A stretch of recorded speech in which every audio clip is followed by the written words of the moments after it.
You're watching Fishing in Germany, and this is part two of getting started with a baitcaster.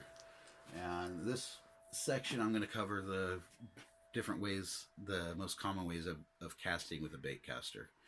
Um, One of my favorites is a sidearm, and it's just like a spinning reel. You're using this same motion, and you want to kind of flip the wrist like that. Let me see if I can turn this way to show you.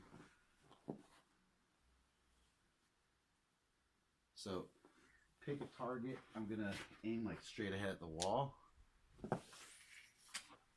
And that's one thing I've noticed. Usually I end up going a little bit left from where I'm aiming.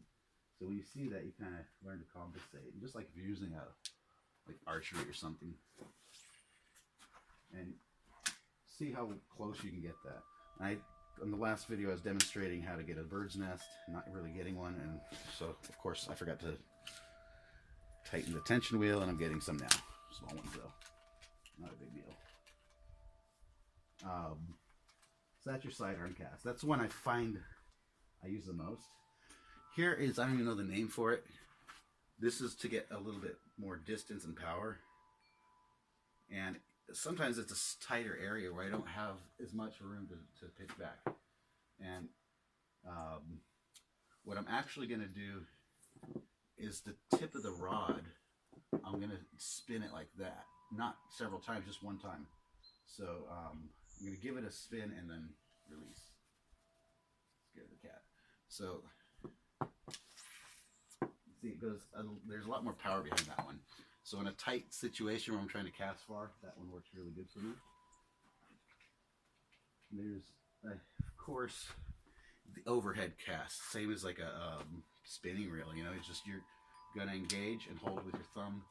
And when your rod tip is about 11 o'clock, that's when you can release. That one I don't use so much because normally I'm around a lot of trees where I'm fishing. Then we have pitching. This one I've got to improve. I have to practice it more. But you're going to hold the lure in your hand and kind of load the tip by bending it. And at the same motion of letting go, you're going to kind of flick it out. That's a really nice one for very tight areas where you're covered in stuff to get snagged on. This flipping, it's basically you're grabbing the string. I'm going to let some line, quite a bit of line out. And I'm grabbing the line here, and it's kind of like snapping it as I swing it out.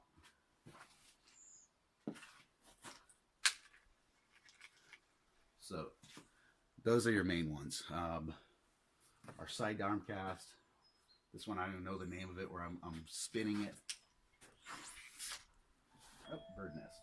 So in that last video when I was trying to show you how to deal with these, this one it's stuck. So in that case, I pull some of that loose end and try to get it. You see there's a knot there. I'm going to kind of pull that loose. Pull, and it gets stuck around here. There, it's out, gone.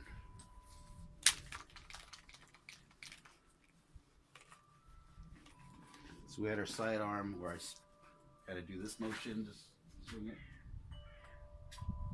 overhead. Tighten my brake.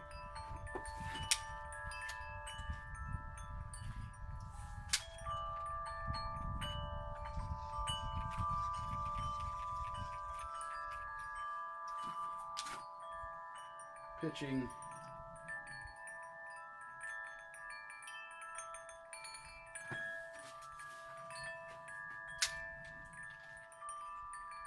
And finally, flipping.